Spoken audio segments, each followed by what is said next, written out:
wow, I had this deep fear. If I don't do this, I think I'll be like disowned by my family or, so some whatever story I had. And then I think that just started a intense journey of me not listening to myself and to my soul truth and to who I came here to be and to the purpose that I have to share. And I spent my entire 20s being like, with a gift and a purpose, but me, am I the forgotten one? Woe is me. But, trying to trying to read all these books and like taking quizzes and, trying to like mental my way into figuring out like, how is it that I, Amy, am here to share my gifts with the world? How is it that I feel like I'm living of purpose? And I didn't realize that I needed to listen to that little voice within me. If your soul has been whispering that it's time to heal, this is your sign. Stepping into the Mirror is the book that helps you face your truth, reclaim your power, and rise into the life you were created for. Start your transformation today. Order Stepping into the Mirror now on Amazon. Link available in the show notes. Thank you so much.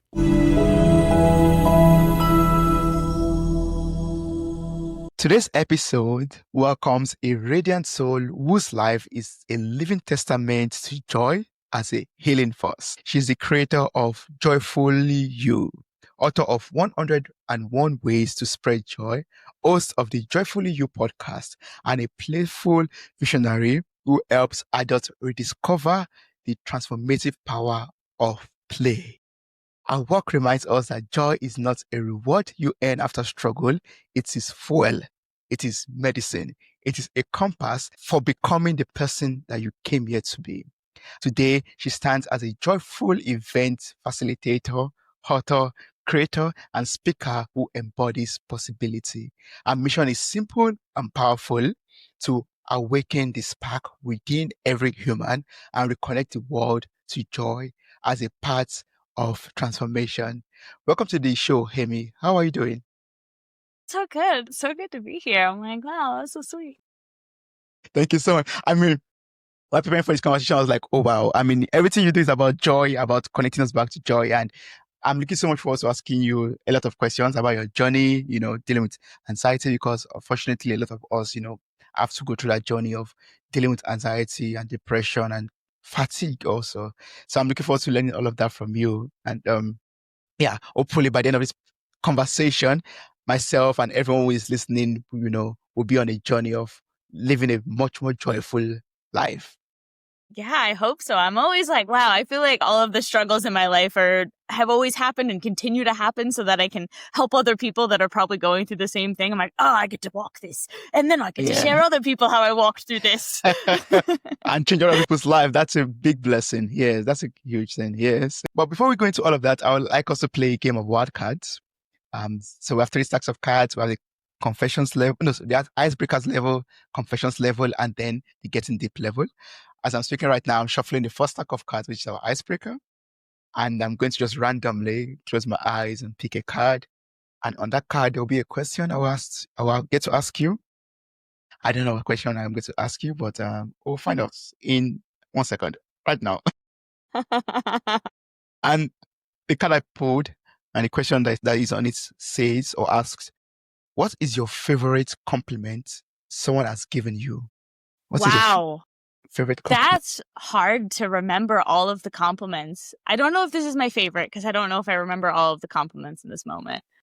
But that's a good question. I feel like when people compliment my energy and they're just like, wow, just like the energy that you bring to the space and like, oh my God, like you change the room just by you being in it. Those truly tend to sit with me because I think for a long time, I've always felt this inner sense that my purpose is to be myself. And I think that is true for all of us. It's like, oh, just be you. And there's different levels of action also through that. But when I receive that compliment, I see, oh, wow, I am making a difference to people's lives and in the world just by showing up as who I am in ways that I don't realize or give myself credit for. I think that's a wonderful compliment to have. Like, being you and being appreciated for that sticks with you forever. That's very sweet. It's a good question. Yes.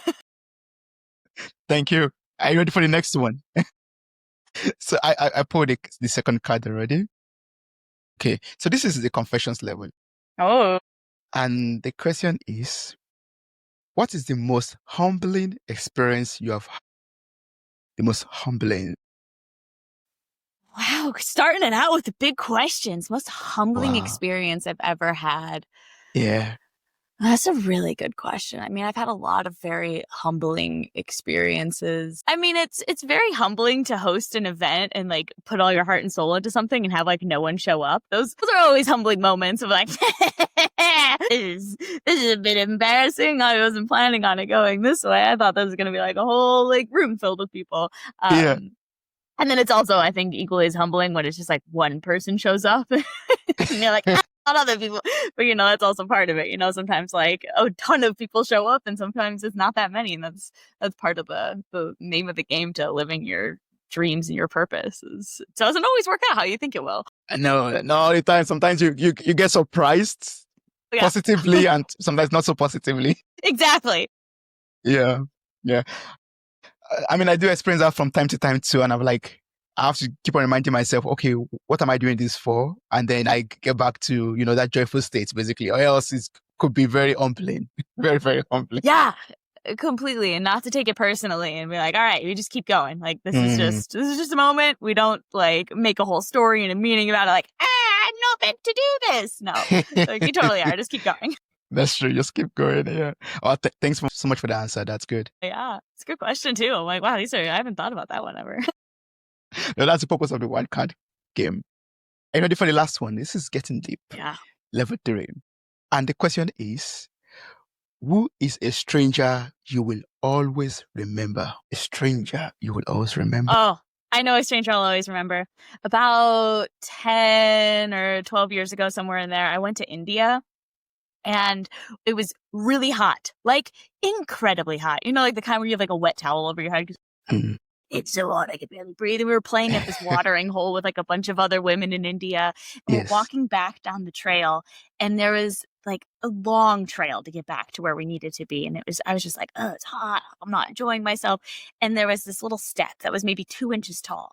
And down this step, the water was like trickling from the water. And this little 6-year-old girl sees this water trickling down like 2 inches, like there to there. And she goes, oh, and she gets all close to it. And she's like, that's amazing. Oh, and that sticks with me to this day all the time when I'm having like a funk and just not appreciating the miracle of my life. So I'm like, wow, I was like just in a crunchy little moment of not appreciating my life. And this little girl was in that same exact moment experiencing it as an actual miracle.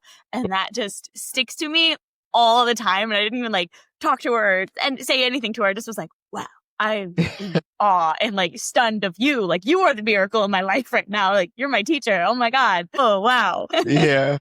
Oh, that's a very teachable moment, right? I mean, it's something that we take for granted. We just believe it's there. It's just exists, basically. It's like a wonderful thing for some people, and that's miraculous. Yeah. Yeah, they're all around. We just have to train ourselves to remember to see it. Yes, yes. I do not take anything for granted. That's what I'm taking from that. Appreciate everything that you have around you. Wow. Yeah. That's a wonderful stranger to remember because it keeps that lesson in your head. I'm not going to forget that to all myself. the time. Yes. Yeah, it's like all the time. I'm like, oh, wow, the wind is blowing through the trees right now in my backyard and the leaves are orange. I'm like, this is incredible. Yeah. Wow, that's amazing. Well, Amy, I mean, I really want to learn from your life story. You've gone through this journey of, years of social anxiety, depression, chronic fatigue, and just feeling exhausted, basically, in your soul. And right now, today, you are this very joyous person, just feeling your energy right now. And the little time we've spoken, I can feel that you're, in a very happy place, I would say. Yes. So I'd like you to take us on that journey from being there to being here right now. How was that like for you? Yeah, absolutely.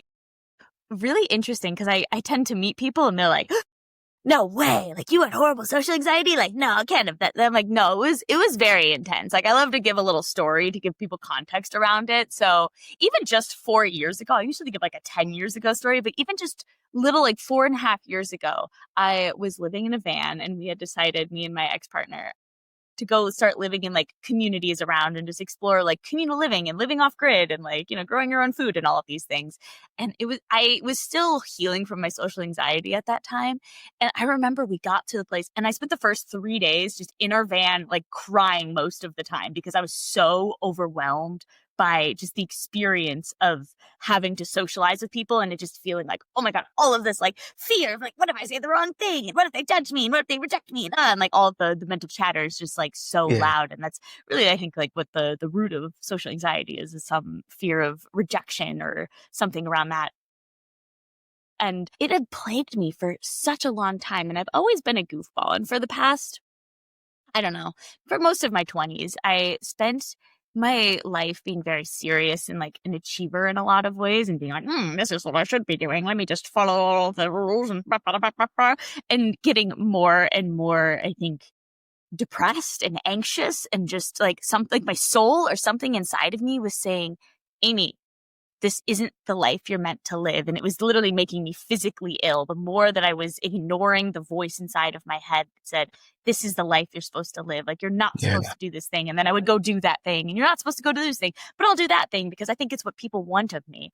Even though it wasn't. Like, I don't know what these made up things were. Like, I actually feel like I have better relationships with my parents and all these things now that I'm not trying to please them and like this I don't know, strange concept that I had that they wanted me to do these certain things. And through all of this struggle, I was like, I'm going to learn all of the meditation and read 100 books a year and do the breath work and do energy work and all of the things, all of the tools. And it was like kind of helping. But at a certain point, I definitely plateaued. It was like, I'm not getting much better. Like I still had a lot of social anxiety, was still really struggling with the freeze state was my favorite flavor of suffering that just like, I'm like a possum in the middle of the road. And somewhere along the line, I just started, not on accident, but I started following the joy. I went through a huge breakup with a partner of 11 years. And I said, I'm going to start following my joy. Like whatever sparks my excitement and like that big soul joy, like those things that are equal parts exciting and terrifying to another part of you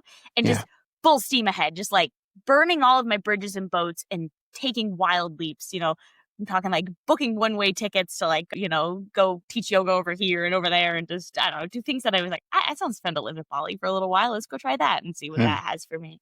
And I was living in a lot of places that were very playful and very just ridiculous. And I got to facilitate different workshops and things. And I was like, this sounds fun to just get people dancing and playing games.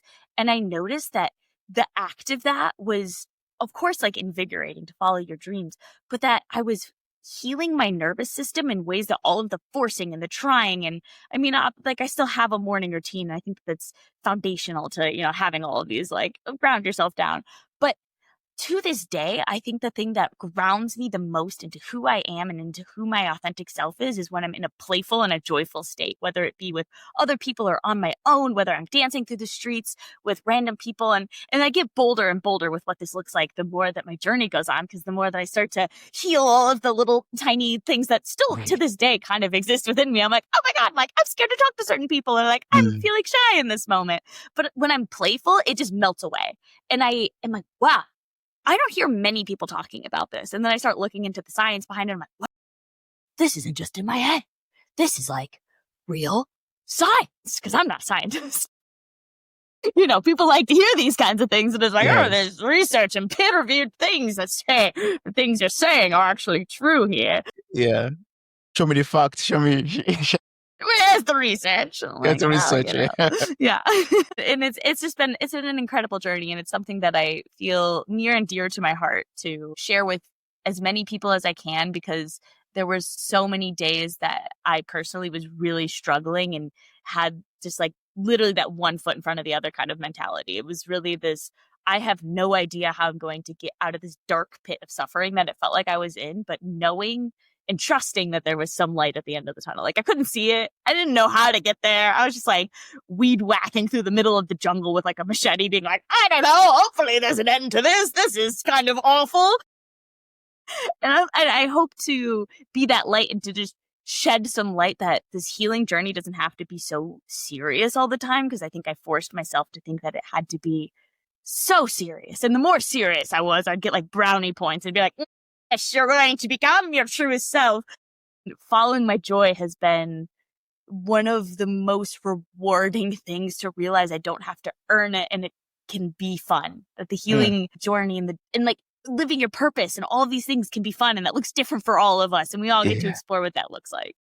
Yeah, that sounds so lovely. I mean, it sounds so refreshing, I would say, because, a lot of us believe there's this guideline, these steps you have to take, and step 1, step 2, step 3, step 4, step 5. Don't mistake step 3 for step 5, or else you won't get your results.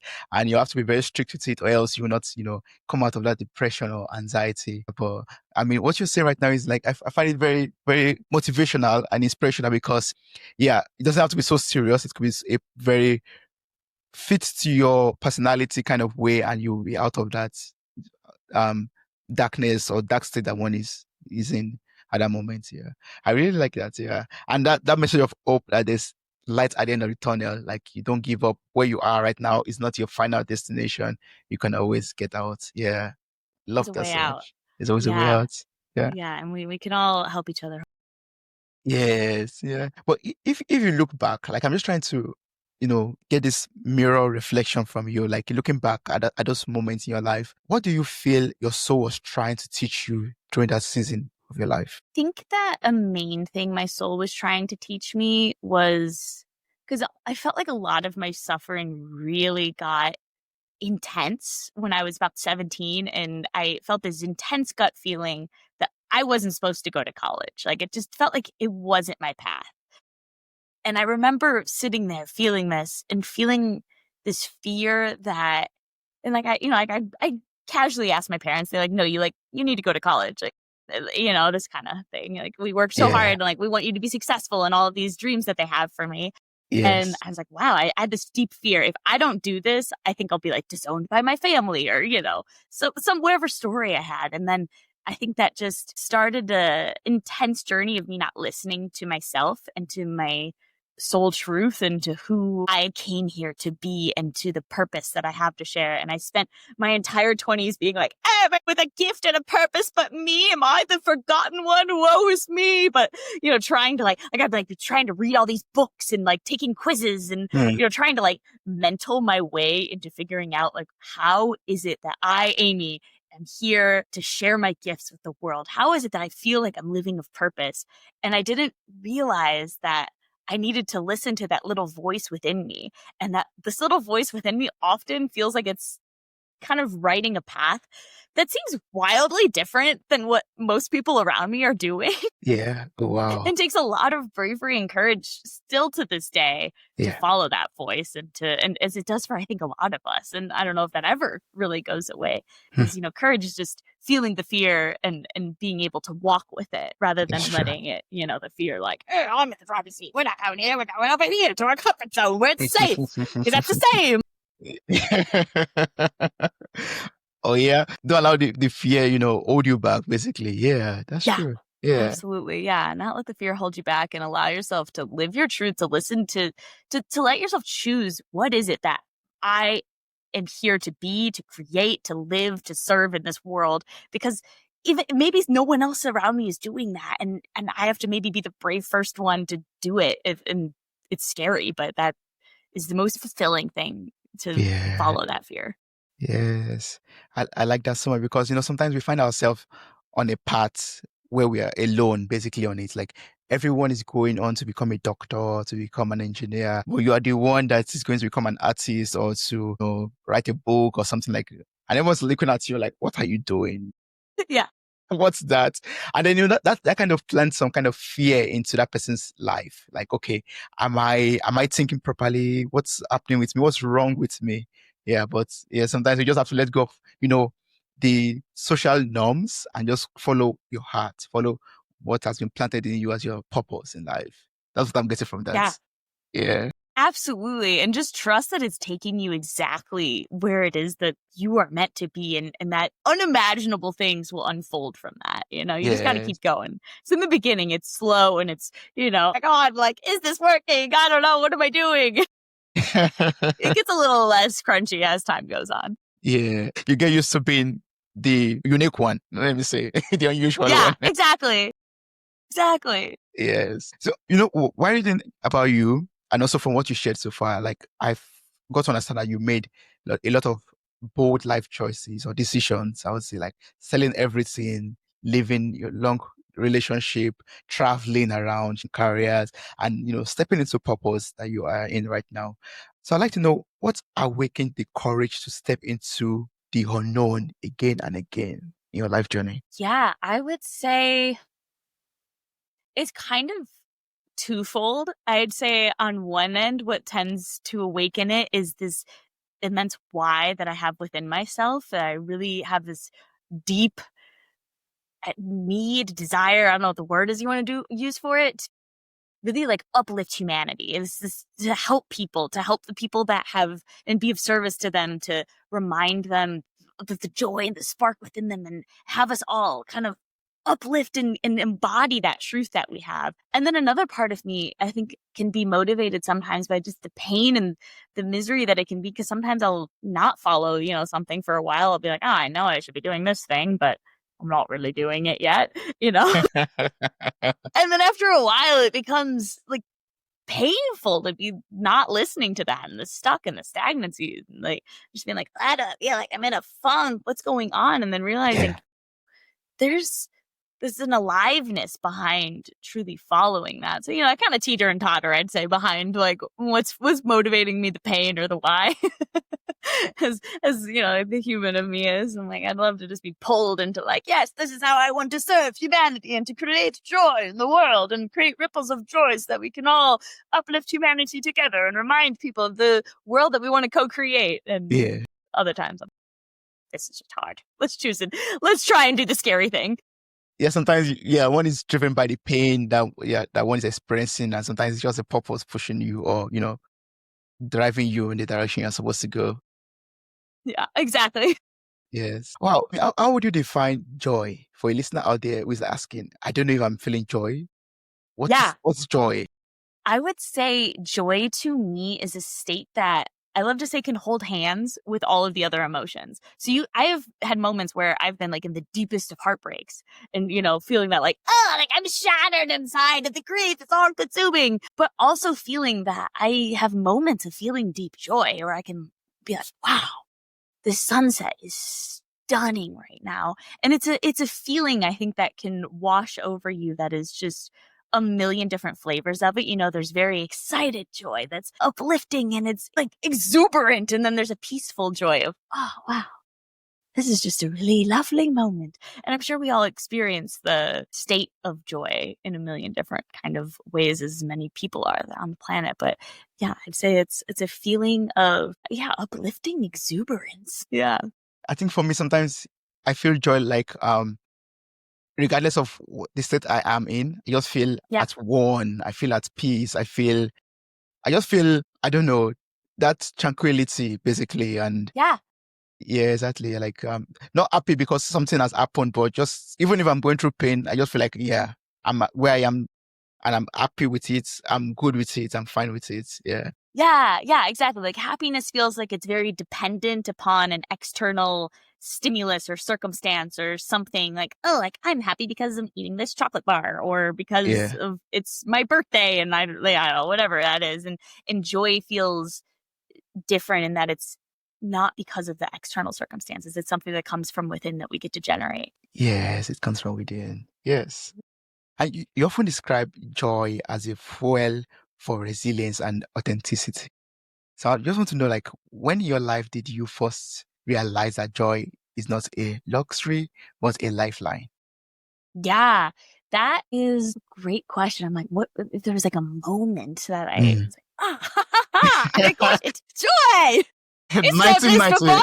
Yeah. So that's a really good question. I would say, I'm sure there was like many moments of realization, but a moment that I really realized that joy wasn't a nice to have, but this need to have was probably about 6 months into my coaching practice, actually, where I really was like, oh, there's something to this. Like, I was really putting myself, I think, under a lot of pressure, like behind the scenes, to be like, oh my God, like there's so many things that I need to be doing. And like, I want to be creating this amazing thing and putting like really intense, like time schedules and like make yourself sit in the chair and get that butt in the chair and, like crunch it all out.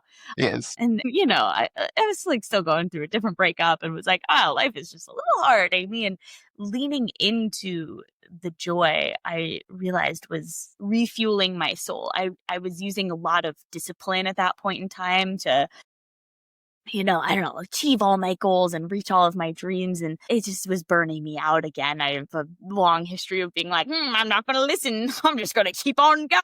And then it burns me out. And then like, why does this keep happening? This is so hard. And being all dramatic. And I would say probably like the big moment of like, whoa, joy is like the thing. I'd been like working and just kind of the perfect storm of events where it was like some friends that were really close to me had ghosted me. And it was very just like hard for me because I was still healing from a breakup and I had a bunch of health things suddenly happen that it was just hard. And I felt like I wasn't like achieving the things that I wanted to like serve in the world. And I was like stuck at my parents' house and all of these things. And all of a sudden I looked in the mirror one day and I said, Amy, something has to change. We're not doing this anymore. And this is kind of where the idea for this book actually stemmed out of 100 Ways to Spread Joy. Yes. I said, I'm going to do a 30-day challenge where I'm going to spread joy. Like first started with, I'm going to do something joyful for myself first thing in the morning. And then it started on accident. I said, I'm going to just make little cute cards and I'm going to draw pictures on them and write the message on it that I need to hear right now in my little dark moment. And what is it that I need to hear? And I'm going to hide them around town. And I put them under people's windshield wipers and I put them at the grocery store and at the library. And I just had so much fun. I like went way just like all out on it and was just having like, wow, this is so much fun. And I can vividly remember sitting at the grocery store parking lot and watching this old lady. I was like in my car because it's winter. And she gets to her, and she reads the little note that I had tucked in behind her windshield wiper. And I just saw it kind of like her smile and just her like radiance kind of pop out. And it just melted my heart in the best way. And I realized like, wow, there's something to this. Like I've been focusing, like I think a lot of times when we're struggling, it's really like me, like why is this hard? Like that tends to be where the focus is. And I was like focusing on like what can bring me joy, which is honestly still great. Like we love that, But when I started focusing on how could I bring joy to the world and my community around me, I noticed it was filling my cup and just uplifting me out of this little rough patch that I was in. And that it really helped remind me the power of joy and that it wasn't something like before I was like, okay, like after I get all these things done on my to-do list, then I can like reward myself with this thing. But the to-do list, when you're like creating your own projects and running your own thing, never ends. There's always like 10,000 extra things that you can be doing. Exactly. You gotta just like prioritize it and schedule it in and make time for it and realize that it's important because it's what brings you back to the truth of who you are. I mean, when I'm out there in the world and I'm doing anything that like spreads joy for people, it fills my cup so much that I can show up for the tasks that aren't as fun for me to do, but kind of need to get done. So much better. Like it's like I sit in my chair differently when I'm kind of being on top of, okay, how is it that I want, and it can look different for all of us, how we want to serve and spread and share our joy with the world. For some people, it might be like, let me have a deep, intimate conversation with someone because like they might be a really good listener and just be able to, sit with a stranger even on a park bench or on the bus or something. Like, those people are like, wow, I feel like I can tell you my life story. And like, some people just are that. And like, that is spreading joy. Like that totally is in like your own kind of way. Or like, I probably have a completely different way of just being my ridiculous, goofy self to people some days without realizing this feels so good to just interact with people and not just be working behind a computer all day and just like clack, clack, clack, clack, clack, Oh, that's so awesome. I mean, I love that so much because, what I was thinking about when you were speaking, it was like, you are a joyful person, you jump into the pond, which is the world, and you cause a ripple effect of joy, spreading joy to everyone around you, like just, ripple effect. And it comes back to you, ripple effects, you become much more joyous from it, from the encounters that you have with people, watching the lady unfold the notes, and reading it and being happy about it gives you joy also. And speaking with strangers at the bus station fills you up with a lot of joy and happiness also. Yeah. Yeah.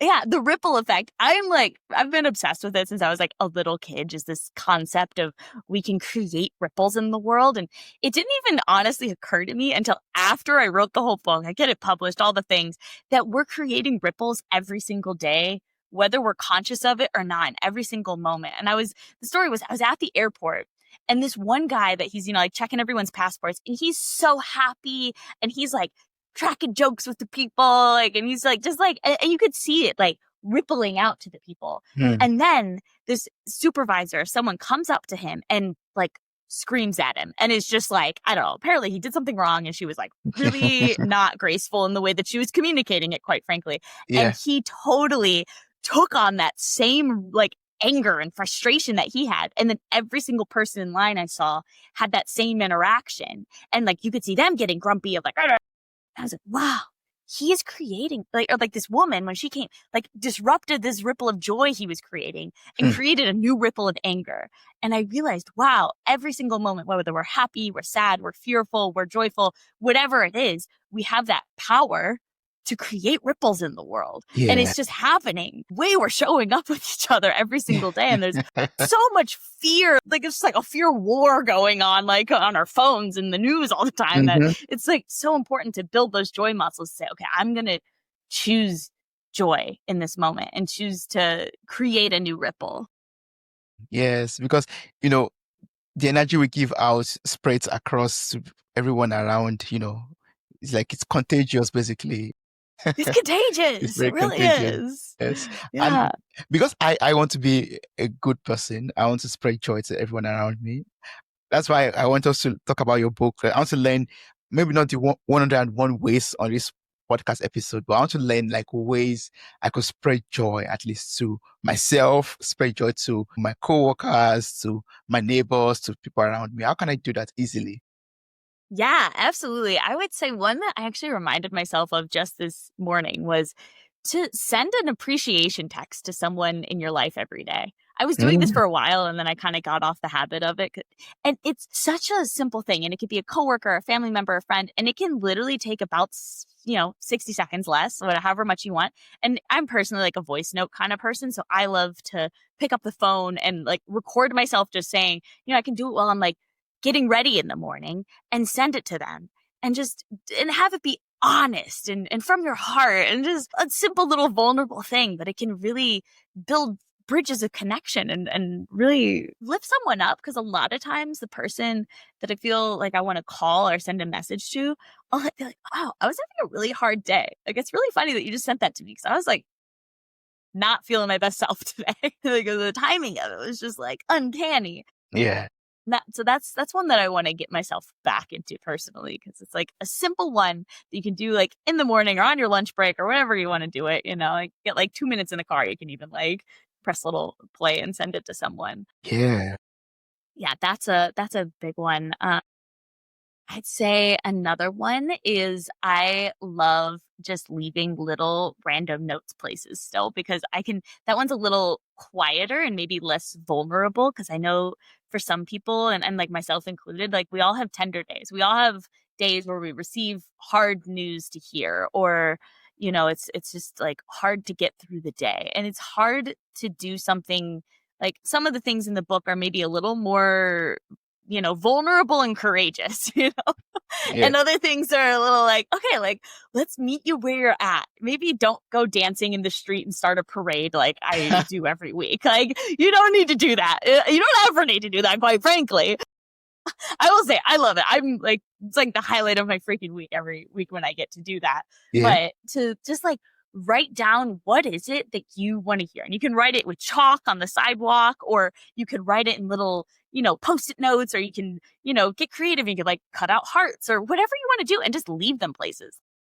It's like just a simple little thing that can meet you where you're at. If you're like, I feel vulnerable to like talk to a stranger or do something like particularly scary. It's one that I find like the other day I was like, I'm feeling very sad and I don't want to do anything scary today, but I want to like uplift myself. So I just like, I had a bunch of like, crystals that I was getting rid of. And I was like, instead of getting rid of these, what if I wrote a cute little note that somebody can uplift in their day and tape it to each one of these crystals, and I hid each of them around the park on like a sunny Sunday. So like a bunch of little kids or whoever would find them. It's like, wow, it feels so much better because, hey, I got my body moving. If anytime you can get your body moving is like a hack into joy. There's a recent study that came out that's all about, like how dancing is one of like the best things to lift you out of depression. I'm like, yes, I've been saying this for years. Let's go. But there also is something to like the heartfelt, like, oh, like, let me write something to someone that's like really sweet and heart touching. And like, you can read it and be like, wow. And like, you can put it on their stuff. And then maybe this person like kept that little note and they're like, oh my God, every time I see this, I remember that I'm a gift in this world today. Apparently it was a mouse that found it. I'm like, I don't know what this voice is that I'm giving them. I love it. I love it actually. It's so good. I love what you talked about, movement, the movement medicine is what I'm calling it in my head right now. Yeah, movement. Like giving yourself joy, like spreading joy to yourself, like, shaking off all those shackles that you're in, dancing, doing stuff, that makes you happy, basically, or elevate your mood, basically, when you dance. Yeah. Or walking It's out, stretching. incredible. Yeah. Yeah. I mean, and like behind that, like I have so many playlists now of just like music that I like to dance to. Cause I've realized I've gone to like certain dancing events. I'm like, this isn't my kind of music to dance to, but I see like a ton of other people dancing to it. But I like to dance to like kind of like corny oldies and like very like quintessential joyful music a lot of times. Okay. I think having that playlist like ready to go when you're not in the mood and just building that muscle of, okay, I'm going to like literally just for one song, get myself moving my body in a joyful way. Because yes, like walking and running and exercising, it does elevate your mood. But the movement of dancing, like the science is even showing that it is so much more potent to elevate your mood for whatever reason. It really like gets like that dopamine and the serotonin and the endorphins like really just in your body. And it's like, okay, have that secret playlist of all of your favorite songs to dance to just ready to go and just build that muscle of, okay, all I need to do is press play and make myself dance for a little bit and see if it works. And sometimes it works more than others, but it's a way to start the day. Yes. I believe it will also help people out there who feel disconnected from their inner child or their sense of play. Yeah. Yeah. Exactly. Once you feel disconnected. Yes. Just listen to some goofy music, something that like, elevates you. And then before you know it, you are like a child again. Exactly. In your sense of play. That's what it's all about, Yes, I love that. I mean, I'd just like to, learn also from, your spiritual life, because your spiritual life is beautifully open, honoring many paths and traditions.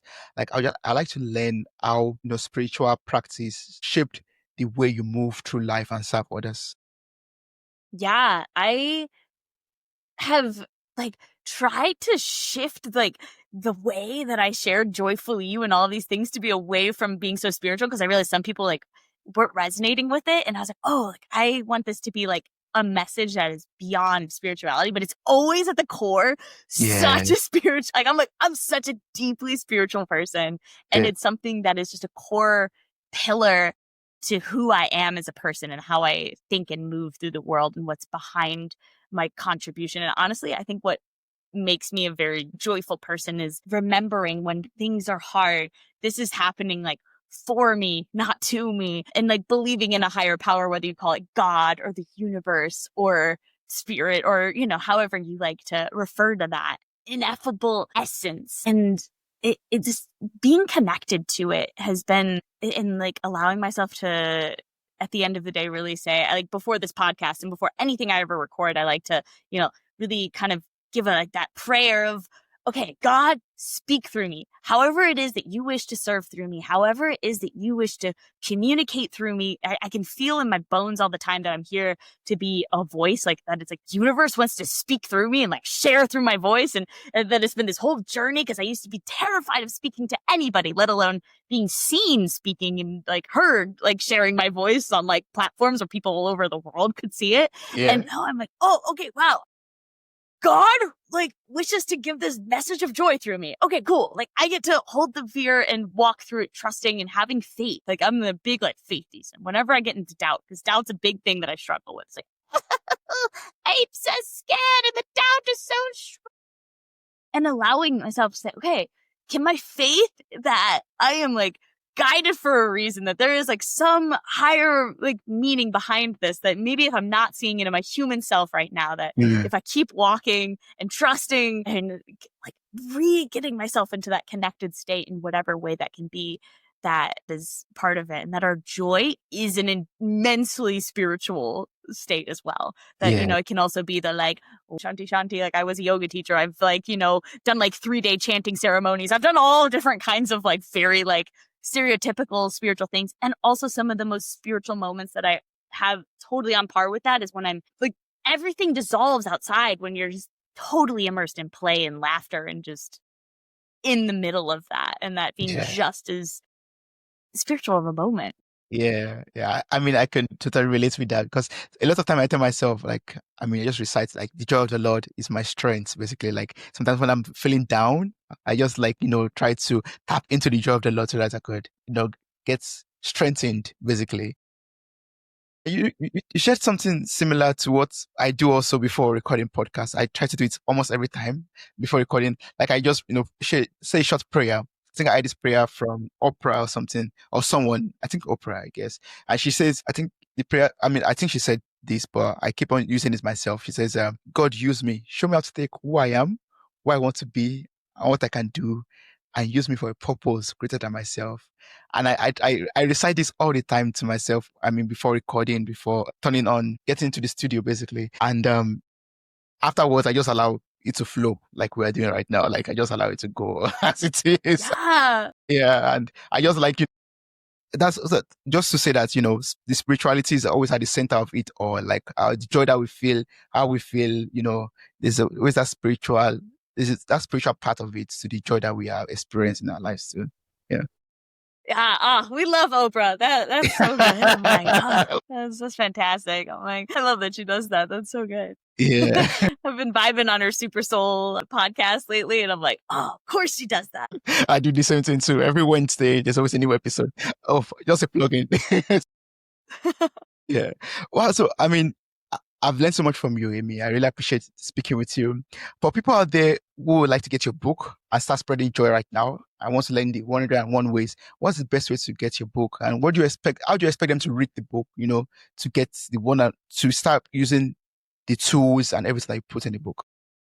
Yeah, absolutely. You can get it on Amazon. It's 101 Ways to Spread Joy. It's got all kind. If you see a bunch of rainbows, you're in the right place. It's got like both inside and out. It's just totally filled with like rainbows galore. And just I made it to be very easy to read, realizing that a lot of people, maybe don't spend as much time reading today as they used to. And I wanted it to be a very accessible book.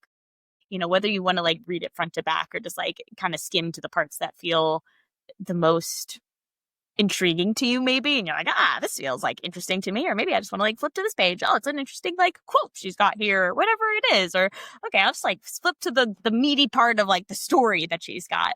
Whatever it is. I just wanted it to be accessible and useful in that kind of way. And I just had so much fun writing it. And yeah, I'm going to have an e-book version coming out soon, but we are in the formatting parts of what that looks like. So stay tuned for that if you can't get a hard copy. But yeah. Yeah, thank you so much for sharing that. I'm going to place the link to your website in the show notes of this episode. So I encourage everyone who wants to get the book, to just get the book already. It's available on Amazon. The name will also be in the show notes of the episode. So you can just search for it on Amazon already and get it wherever, you want, wherever you are listening to this right now also. So Amy, if every listener could carry one message from your journey into their week, into their day right now, what would you want them to remember? I would say that your joy can change the world, and not that it needs to change the entire world, but maybe that looks like your joy can change one person's day in the world around you. We zoom out so much, I think, and can have these incredible aspirations that are beautiful to change so many people's lives, but sometimes that can be overwhelming that it stops us from doing anything at all, or seeing also the other side of the coin. If there's so much going on in the world and there's like wars over here and like horrible things happening there, what can I do about it? And Yeah. I always encourage people when they're in that space, zoom in, like, and until it feels less overwhelming, zoom into your block. Like, what can you do, like, on the block of people that you live in today to make a change in that kind of way? And you never know what kind of ripple that could make in the world. You never know. Like, I've had a phone call with a friend before where I just was like, I need to call them. And then, like, they were honestly feeling suicidal. And like, I was able to like talk to them and lift them out of that and trust those pings of like, I need to like talk to this person. You never know what they're going through. And you never know, like, maybe you're talking to somebody who's like a big leader of a huge company that has like hundreds of employees, and the mood that they're in because of like a beautiful interaction you've had could ripple out to all of those people, and then all of the people that they talk to and all of the things. And together we get to co-create this world that we're living in moment by moment with how we show up. And that, yes, is the action and all of the things that we do, but it's also how we go about living in the world, how we go about being humans and interacting with each other with joy, and being brave to be joyful. Because a lot of times in a room full of people, it can feel easier to not be joyful. And then it feels like the brave, courageous choice to be like, all right, I'm going to be the one person that's like, you know, smiling a little more and being a little more of a goofball and just saying, all right, we got this. Yes. And that is so worth it. And that the world needs you and your spark, and that it's a beautiful thing. Yeah. I love that so much. I mean, it's not a crime to be unique. I mean, unique in the sense of being the sunshine, even in a dark world. Yes. And zoom in to that local community where you are and be that sunshine, be that one that is spreading joy, be that sunshine. Absolutely. In your own beautiful way. Yes. Well, thank you so much, Amy. I really appreciate this. For people out there who still have more questions to ask you, maybe want to work with you closely, I mean, listen to your podcast also, and maybe have some follow-up questions to that, and maybe, you know, be part of your coaching program. What's the best way to connect and to work with you? Yeah, absolutely. My website is livejoyfullyu.com, or you could find me on all the social media, different things at The Amy Dickens, and you'll find all kinds of just fun little joyful videos that'll brighten up your day, hopefully. I'm going to place a link to your website once again in the show notes of this episode. So I encourage everyone to reach out to you there and get, you know, to follow you on all your social media handles, also to, you know, connect with you and get those little clips that could, you know, help them to boost their joy, help them to boost their state of mind. I really appreciate learning from you, learning about your life journey, and also you spreading your joy and sharing your high energy with me in this episode has really been a blessing. Thank you so much. I appreciate this. Oh, thank you so much. It's been such a freaking gift to be here. Thank you very much.